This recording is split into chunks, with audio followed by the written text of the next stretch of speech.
राम नाम का फल। श्री हनुमान प्रसाद पोद्दार जी पूज्य भाई जी कहते हैं, राम न सकहीं राम गुन गाई।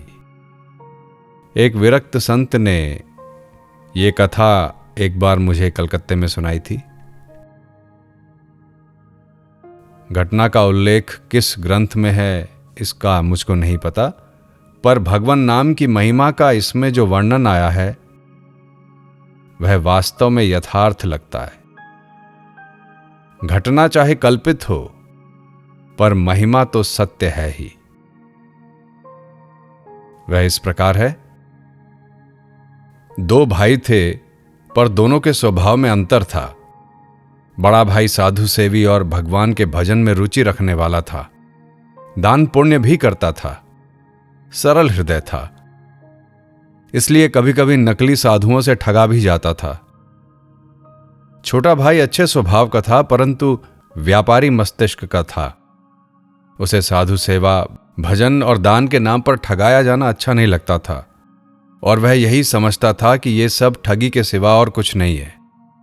अतः वह बड़े भाई के कार्यों से सहमत नहीं था। उग्र विरोध तो नहीं करता था, पर समय समय पर अपनी असम्मति प्रकट करता और असहयोग तो करता ही था। बड़े भाई को इस बात पर बड़ा दुख था कि उसका छोटा भाई मानव जीवन के वास्तविक लक्ष्य भगवान की प्राप्ति के साधन में रुचि न लेकर दुनियादारी में ही पूरा लगा हुआ है। बड़े भाई की अच्छी नीयत थी और वह अपने छोटे भाई को भगवान की ओर लगा देना चाहता था। वह समय समय पर नम्रता और युक्तियों से समझाता था, दूसरे अच्छे लोगों से भी कहलवाता, उपदेश दिलवाता था, पर छोटे भाई पर कोई प्रभाव नहीं था। एक बार अपनी शिष्य मंडली सहित एक विरक्त महात्मा उनके शहर में आए। बड़ा भाई साधु सेवी था ही, वह महात्मा की सेवा में उन्हें एक दिन भिक्षा कराने की इच्छा से निमंत्रण देने पहुंचा। वहां बात ही बात में उसने अपने छोटे भाई की स्थिति बतलाई।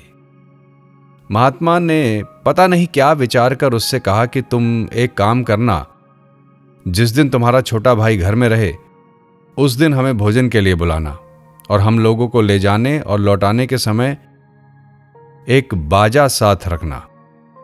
तुम्हारा छोटा भाई जो करे उसे करने देना, बाकी सारी व्यवस्था हम कर देंगे। महात्मा के आज्ञा अनुसार व्यवस्था हो गई।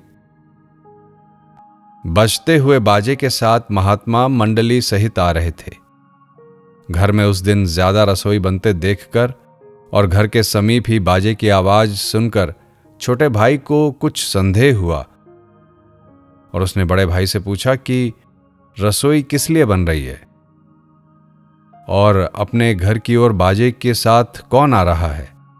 बड़े भाई ने कहा, एक पहुंचे हुए महात्मा अपनी शिष्य मंडली सहित यहां पधारे हैं और उन्हें अपने यहां भोजन के लिए बाजे गाजे के साथ लाया जा रहा है।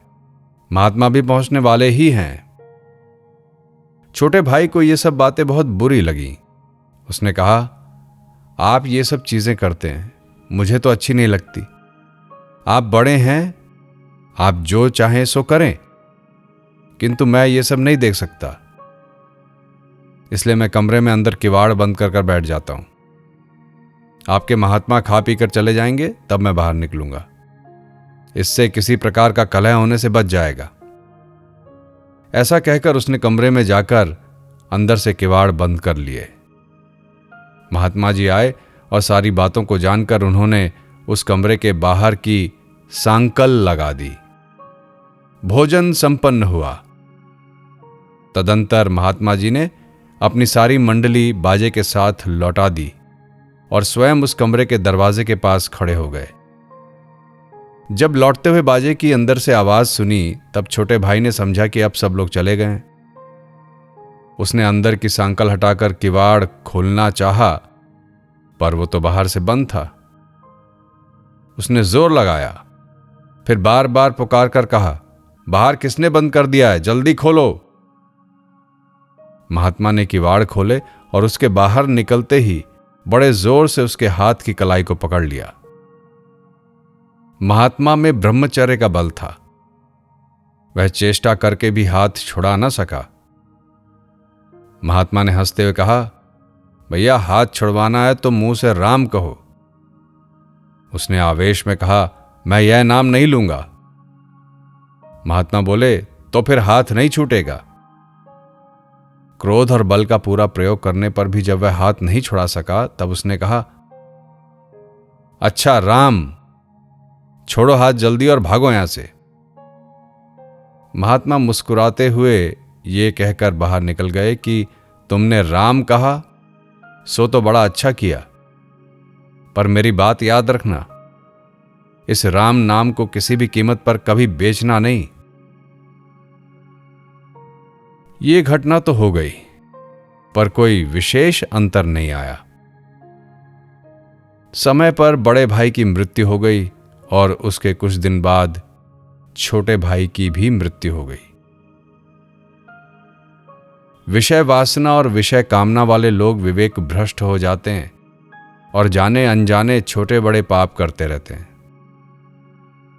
पाप का फल तो भोगना ही पड़ता है। मरने के बाद छोटे भाई की आत्मा को यमलोक में ले जाया गया और वहां कर्म का हिसाब किताब देखकर बताया गया कि विषय वासना वश इस जीव ने मनुष्य योनि में केवल साधु अवज्ञा और भजन का विरोध ही नहीं किया, और भी बड़े बड़े पाप किए हैं, पर इसके द्वारा एक बड़ा भारी महान कार्य हुआ है। इसके जीव से एक महात्मा के सम्मुख एक बार जबरदस्ती राम नाम का उच्चारण हुआ है। यमराज ने यह सुनकर मन ही मन उस एक बार राम नाम का उच्चारण करने वाले के प्रति श्रद्धा प्रकट की और कहा, इस राम नाम के बदले में जो कुछ चाहो सो ले लो, उसके बाद तुम्हें पापों का फल भोगना पड़ेगा। उसको महात्मा की बात याद आ गई। उसने यमराज से कहा, मैं राम नाम को बेचना नहीं चाहता, पर इसका जो कुछ भी मूल्य हो वह आप मुझको दे दें। राम नाम का मूल्य आंकने में यमराज असमर्थ थे। अतएव उन्होंने कहा, देवराज इंद्र के पास चलकर उनसे पूछना है कि राम नाम का मूल्य क्या होता है। उस जीव ने कहा, मैं ऐसे नहीं जाता, मेरे लिए पालकी मंगाई जाए और उसमें कहारों के साथ आप भी लगें। उसने ये सोचा कि राम नाम का मूल्य जब ये नहीं बता सकते तब अवश्य ही वह बहुत बड़ी चीज है और इसकी परीक्षा इसी से हो जाएगी कि ये पालकी ढोने वाले कहार बनते हैं या नहीं। उसकी बात सुनकर यमराज सकुचाए तो सही, पर सारे पापों का तुरंत नाश कर देने वाले और मन बुद्धि से अतीत फलदाता भगवान नाम के लेने वाले की पालकी भी उठाना अपने लिए सौभाग्य समझकर वे पालकी में लग गए। पालकी स्वर्ग पहुंची। देवराज इंद्र ने स्वागत किया और यमराज से सारी बात जानकर कहा, मैं भी राम नाम का मूल्य नहीं जानता, ब्रह्मा जी के पास चलना चाहिए। उस जीव ने निवेदन किया, यमराज के साथ आप भी पालकी में लगें तो मैं चलूं। इंद्र ने उसकी बात मान ली और यमराज के साथ पालकी में वे भी जुट गए। ब्रह्मलोक पहुंचे और ब्रह्मा ने भी राम नाम का मूल्य आंकने में अपने को असमर्थ पाया और उसी जीव के कहने से वे भी पालकी में जुट गए। उनकी राय भगवान शंकर के पास जाने की रही, इसलिए वे पालकी लेकर कैलाश पहुंचे। भगवान शंकर ने ब्रह्मा, इंद्र और यमराज को पालकी उठाए आते देखकर बड़ा आश्चर्य प्रकट किया। पूछने पर सारी बातें उन्हें बताई गईं। शंकर जी बोले, भाई मैं तो रात दिन राम नाम जपता हूं, उसका मूल्य आंकने की मेरे मन में कभी कल्पना ही नहीं आती है। चलो वैकुंठ, ऐसे महाभाग्यवान जीव की पालकी में मैं भी लगता हूं। वैकुंठ में भगवान नारायण ही सब कुछ बता सकेंगे। अब पालकी में एक ओर यमराज और देवराज लगे हैं और दूसरी ओर ब्रह्मा और शंकर कहार बने लगे हैं। पालकी वैकुंठ पहुंची। चारों महान देवताओं को पालकी उठाए आते देखकर भगवान विष्णु हंस पड़े और पालकी वहां दिव्य भूमि पर रख दी गई। भगवान ने आदरपूर्वक सभी को बैठाया। भगवान विष्णु ने कहा, आप लोग पालकी में बैठे हुए इस महाभाग जीवात्मा को उठाकर मेरी गोद में बैठा दीजिए। उन्होंने वैसा ही किया। तदंतर भगवान विष्णु के पूछने पर भगवान शंकर ने कहा, इसने एक बार परिस्थिति से बाध्य होकर राम नाम लिया था। राम नाम का मूल्य इसने जानना चाहा, पर हम में से किसी ने भी राम नाम का मूल्य बताने में अपने को समर्थ नहीं पाया। इसलिए हम लोग इस जीव की इच्छा अनुसार पालकी में लगकर आपकी सेवा में उपस्थित हुए हैं। अब आप ही बताइए कि राम नाम का मूल्य क्या होना चाहिए। भगवान विष्णु ने मुस्कुराते हुए कहा, आप सरीखे महान देव इसकी पालकी ढोकर यहां तक लाए और आप लोगों ने इसे मेरी गोद में बैठाया।